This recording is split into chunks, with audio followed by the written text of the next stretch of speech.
pendant sa vie. Des biens tant meubles qui meublent. Et il expose, il dit qu'il est héritier de la première catégorie de la succession de Nzengiama Mboulemba de Grégoire. Il dit héritier. Nous disons qu'il est enfant. C'est ça en fait la nuance. Nous disons qu'il est enfant, qu'il est notre frère à nous. Oui. Mais qui n'est pas héritier. Le manque d'intérêt, moi Marguerite, dans la succession de mon père, n'aura même pas. Vous allez annuler ce testament qui est muni d'une multitude d'irrégularités et par la suite le PV.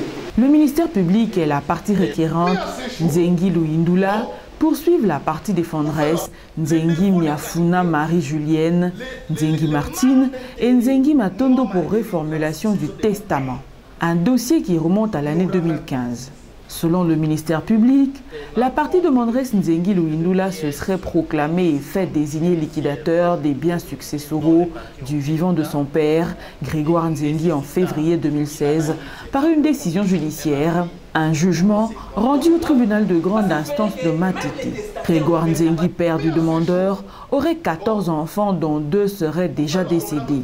Le défunt, dans ses dernières volontés, dans son testament, aurait exclu son fils Nzengi Luindula pour indignité. Nzengi Luindula s'était fait curateur des biens de son père du vivant de celui-ci sans son accord. Des pièces qui n'ont jamais été annulées ni à la cour d'appel de Matete ni au sein de la même juridiction après opposition et appel incident de son père Grégoire Nzengi en 2019. Mais c'est le 3 février 2020 que le tribunal de paix avait rendu une décision en faveur de Grégoire Nzengi peu avant sa mort. Après la mort de Grégoire Nzengi en septembre 2021, la partie défenderesse Nzengi Miafuna Marie-Julienne, Nzengi Martine et Nzengi Matondo et les intervenants volontaires Lebanibou Raphaël et Mambote, neveu du Découyous, auraient convoqué un conseil de famille pour un procès verbal du dépouillement du testament en lieu et place d'inventaire des biens du défunt. Le tribunal donne la parole à la partie défenderesse Nzengi Miafuna Marie-Julienne, Nzengi Martine et Nzengi Matondo. Les avocats des défendeurs soulèvent le défaut de qualité de la partie demanderesse Nzengi Luindula.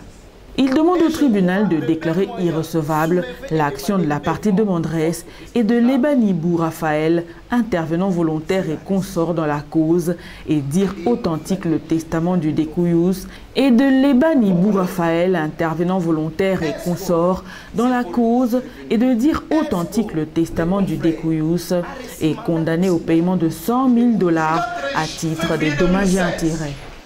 Mais à ce jour, bon, pour faire la promenade au tribunal des grands instances de Kinshasa Matete, on vient faire intervention volontaire. Pour venir dire quoi? Devant les juges que vous êtes, défaut de qualité. Dans son chef. Parce qu'on ne lui reconnaît plus. Le Découyous ne lui avait plus reconnu la qualité d'héritière.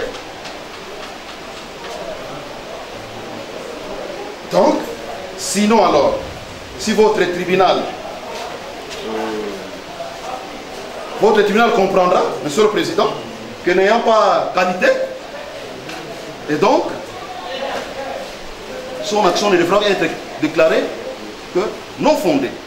Le tribunal donne la parole aux intervenants volontaires. Les avocats de Lebanibou Raphaël et Mambote, chef de famille et neveu du Découyous, ils évoquent les irrégularités dans le testament. Ils soutiennent leur réformulation du testament en évoquant le code de la famille. Intervention volontaire de M. Lebanitou Raphaël et Mambote Matumona Joachim. Les deux aussi sont venus en intervention devant cette instance. Mais nous vous avions dit que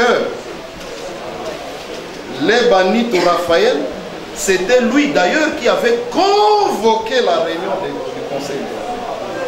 La réunion où on a dépouillé le testament. C'était lui, c'était à son initiative. Chef de famille du Fenzei, c'était lui qui vient faire intervention à ces jours. Nous lui avons opposé, Monsieur le Président, nous lui avons opposé, ou nous leur avons opposé le deux, leur correspondance. Nous avions d'abord soulevé dans leur chef les défauts d'intérêt dans le chef de ces deux prétendus intervenants volontaires. Défaut d'intérêt. Quel intérêt ils ont? Quel est l'intérêt qu'ils ont dans cette succession? Nous avons eu à communiquer plus de 60 pièces à toutes les parties,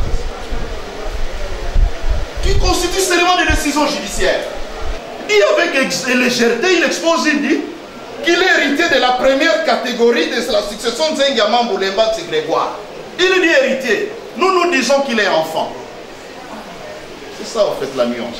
Après lecture du dit testament, les délégués du notaire ont remis à la famille, qui a aussitôt transmis séance tenante la copie originale entre les mains de 3 membres du comité testamentaire, à savoir Nzengi Miafuna Julien, Nzengi Tsukula Marie et Nzengi Matondo Jani. Quant au contenu de ces testaments, la famille n'a qu'une photocopie libre et déclare en prendre acte. Sauf qu'elle déplore, la famille déplore, et regrette l'exclusion à l'héritage de deux enfants, à savoir Nzengi Luindula Grégoire et Nzengi Dianzitukulu Marguerite, alors que la famille entendait mener un processus de réconciliation des enfants. Le tribunal accorde également la parole à Nzengi Diangui, fille du Dekuyus et intervenante volontaire dans cette cause. Les avocats de Nzengi Diangui contestent le moyen de défaut de qualité soulevé par les défendeurs. Pour eux, le Dekuyus aurait été influencé par ses avocats conseils pour signer un testament qui aurait été établi ni devant le notaire et qui exclurait ses propres enfants. Ils contestent l'authenticité du testament. Les défauts de qualité, le manque d'intérêt, moi Marguerite, dans la succession de mon père, n'aura même pas. Et je crois les deux moyens soulevés et demandés devant votre office tribunal sera récit. Et vous allez les déclarer non faux. Votre honneur, est-ce que, s'il faut revenir, est-ce que les confrères a reçu mandat pour signer à la place du Dekuyus? Aussi longtemps, le Dekuyus, en ce moment, il était licide. Il a rédigé, il a tenu sa plume pour rédiger son testament. Et par après, son avocat conseil doit venir signer. Est-ce qu'il a reçu mandat pour signer à la place du Dekuyus? Est-ce qu'il y avait un document médical présenté auprès de ce notaire qui prouve réellement que le Dekuyus était empêché pour signer son propre testament? Et on vient ici, pourquoi je dis sa propre turpitude? Votre honneur, les confrères disent ici nous avons un testament qui n'a jamais été signé, ni même une empreinte qui a été apposée. Mais il vient ici devant votre tribunal, il ose prendre la parole, aussi longtemps le ministère public peut se saisir d'office, en disant qu'il y a un autre original là où se trouve l'empreinte. Votre honneur, on vous prend, on ne peut jamais vous prendre comme des petits enfants. Vous êtes des juges chevronnés, des juges avérés. Et le ministère public, dès qu'il a vu le testament, raison pour laquelle je vous dis l'original. Et nous avons l'original qui est accompagné d'un acte notarié. Maintenant, l'original, on va vous amener, ça sortira d'idéal. C'est une amende qui tombera du ciel, votre président. Nous allons vous lire votre honneur, comme je venais de vous le dire, nous réitérons notre demande et je crois que vous ferez droit à la demande du requérant.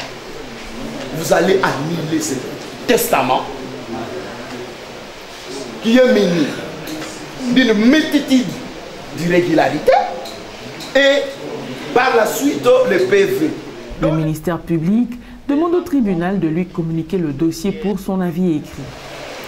Et tenant compte de multitudes de pièces et décisions judiciaires produites au dossier dont les parties ont fait état et qui nécessita une analyse approfondie ou un avis conséquent, il plaira à votre tribunal de nous communiquer les dossiers. Après avoir entendu toutes les parties, le tribunal décide de communiquer le dossier au ministère public pour son avis écrit à être lu dans le délai de la loi.